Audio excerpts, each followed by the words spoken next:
আসসালামু আলাইকুম। আজকে যে গুরুত্বপূর্ণ খবরগুলি আছে সেগুলি হলো ইরানের বাধার কারণে হরমুজ প্রণালী পুনরায় চালু করতে ব্যর্থ হওয়া প্রসঙ্গে ট্রাম্প বলেছেন, আমরা হরমুজ প্রণালী ব্যবহার করি না এবং এটির প্রয়োজন নেই। ইউরোপ, কোরিয়া, জাপান এবং চীনের এটি প্রয়োজন। তাদেরকে এই বিষয়ে পদক্ষেপ নিতে হবে। এদিকে অন্য আরেকটি প্রসঙ্গে প্রেসিডেন্ট ট্রাম্প বলেন, যুক্তরাষ্ট্র ছাড়া ন্যাটো এখন একটি কাগুজে বাঘ। পারমাণবিক শক্তিধর ইরানকে থামানোর লড়াইয়ে তারা যোগ দিতে চায়নি। কাপুরুষ আমরা তোমাদের মনে রাখব। অন্যদিকে যুক্তরাজ্য তার ঘাঁটিগুলি ইরানের বিরুদ্ধে ব্যবহারের জন্য অনুমোদন দিয়েছে বলে জানা গেছে, যেন আমেরিকা ইরানি শক্তির বিরুদ্ধে লড়াই করতে পারে এবং হরমুজ প্রণালীতে থাকা সমস্ত বাধা দূর করতে পারে। যুক্তরাজ্য এমন সময় এই সিদ্ধান্ত ঘোষণা করল যখন ট্রাম্প ন্যাটো মিত্রদের কাপুরুষ বলেছিল। অন্যদিকে ডোনাল্ড ট্রাম্প ইরানের সাথে সিজফায়ারের চিন্তা বাতিল করেছে। এরই মধ্যে ইরানি তেল বিক্রিতে সাময়িক নিষেধাজ্ঞা প্রত্যাহার করল যুক্তরাষ্ট্র। যুক্তরাষ্ট্র গত 20শে মার্চের মধ্যে জাহাজে তোলা ইরানের তেল ও পেট্রোলিয়াম পণ্যসমূহ বিক্রির অনুমতি দিয়েছে। এই অনুমতি আগামী 19শে এপ্রিল পর্যন্ত কার্যকর থাকবে এবং এটি সম্পূর্ণ অস্থায়ী ব্যবস্থা। এই পদক্ষেপের মূল লক্ষ্য হল যুদ্ধের কারণে বৈশ্বিক জ্বালানি বাজারে তৈরি হওয়া সংকট কমানো এবং তেলের দাম নিয়ন্ত্রণে রাখা। এই সিদ্ধান্তের ফলে প্রায় 140 মিলিয়ন ব্যারেল তেল বাজারে প্রবেশ করতে পারে বলে ধারণা করা হচ্ছে। তবে এই অনুমতি নতুন তেল উৎপাদন বা রপ্তানির জন্য নয়, শুধু আগে থেকে জাহাজে থাকা তেলের ক্ষেত্রেই প্রযোজ্য হবে। সূত্র রয়টার্স এবং দ্য গার্ডিয়ান। আরেকটি বড় খবর হলো ইরান প্রথমবারের মতো দূরপাল্লার ইন্টারমিডিয়েট রেঞ্জের ব্যালিস্টিক ক্ষেপণাস্ত্র নিক্ষেপ করেছে মার্কিন ও ব্রিটিশদের যৌথভাবে ব্যবহৃত দিয়াগো গার্সিয়া ঘাঁটির দিকে। তো নিক্ষেপ করা দুটি ক্ষেপণাস্ত্রের কোনোটি লক্ষ্যবস্তুতে আঘাত করতে পারেনি। একটি মাঝপথে ব্যর্থ হয় আর অন্যটি মার্কিন প্রতিরক্ষা ব্যবস্থার মাধ্যমে প্রতিহত করা হয়।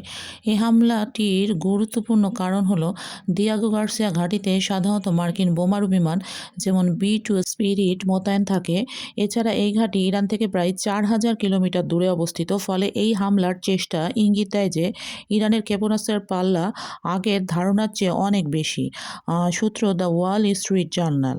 তো আননোন টাইপ আরেকটি যে ইরানি ক্ষেপণাস্ত্র আজকে দিয়াগো গার্সিয়ার দিকে নিক্ষেপ করা হয়েছে, যেটি বললাম, তো এটি ইরানের পরিচিত ব্যালিস্টিক মিসাইলগুলোর স্বাভাবিক রেঞ্জের চেয়ে অনেক বাইরে। তো দিয়াগো গার্সিয়া সেন্টকম অঞ্চলের মধ্যে নয়, বরং ইউএসপিএ কমের আওতায়। তো এর মানে যুদ্ধের ভৌগোলিক পরিস্থিতি বেড়েছে এবং ইরান ক্রমেই তাদের সক্ষমতার মাত্রা দেখাচ্ছে। এদিকে আরেকটি খবর হলো চীনের তাইওয়ান এফএআর অফিসের মুখপাত্র চেং বেনু হুয়া জানিয়েছে, তাইওয়ান যদি মূল চীনের সাথে শান্তিপূর্ণ একীভূত হয়ে যায় তাহলে এনার্জি নিয়ে চিন্তা করতে হবে না। তো এই বিবৃতি সে সময় এলো যখন হরমুজে তাইওয়ানের এনার্জি শিপগুলো আটকা পড়েছে। তাদের 70% এনার্জি হরমুজ প্রণালী দিয়ে আমদানি হয়। তাইওয়ান শঙ্কা প্রকাশ করেছে।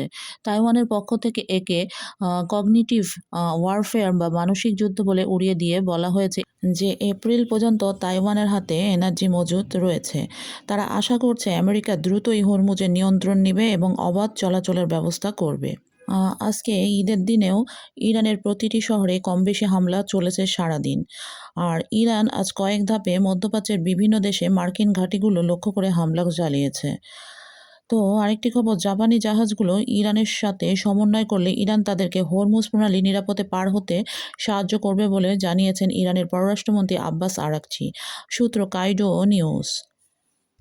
আরেকটি গুরুত্বপূর্ণ খবর হলো বিমান প্রতিরক্ষা ব্যবস্থা দিয়ে একটি ইসরায়েলি F-16 যুদ্ধবিমানকে টার্গেট করে হামলা চালিয়েছে বলে দাবি করছে ইরানের বিপ্লবী গার্ড। সূত্র আল জাজিরা। আরেকটি খবর, ইসরায়েলি সামরিক স্থাপনা ও জ্বালানি ডিপোতে ইরান ড্রোন হামলা করেছে। তো ইসলামী প্রজাতন্ত্র ইরানের সেনাবাহিনী অত্যাধুনিক কামিকাজে ড্রোন ব্যবহার করে অধিকৃত অঞ্চলে ইসরায়েলি সামরিক স্থাপনা ও জ্বালানি ডিপো লক্ষ্য করে রাতভর একটি বড় আকারের অভিযান চালিয়েছে।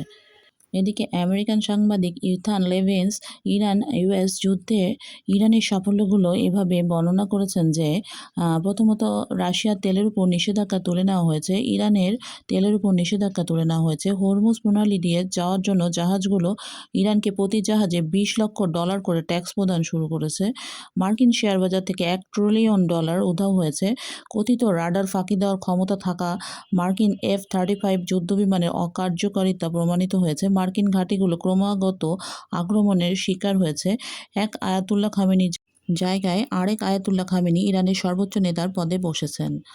তো আজ ঈদ উল ফিতর উপলক্ষে ইরানের তেহরানে বিপুল মুসল্লির উপস্থিতিতে অস্থায়ী জুমার ইমাম হুজ্জাতুল ইসলাম ওয়াল মুসলিমুন হাজ আলী আকবরীর ইমামতিত্বে মোসাল্লায় ইমাম খোমেনির পবিত্র ঈদ উল ফিতরের নামাজ অনুষ্ঠিত হয় এবং ইরানের কোম নগরীতে অবস্থিত হজরত মাসুমা সাল্লামুল্লাহ আলাইহের মাজারে পবিত্র ঈদ উল ফিতরের নামাজও অনুষ্ঠিত হয়।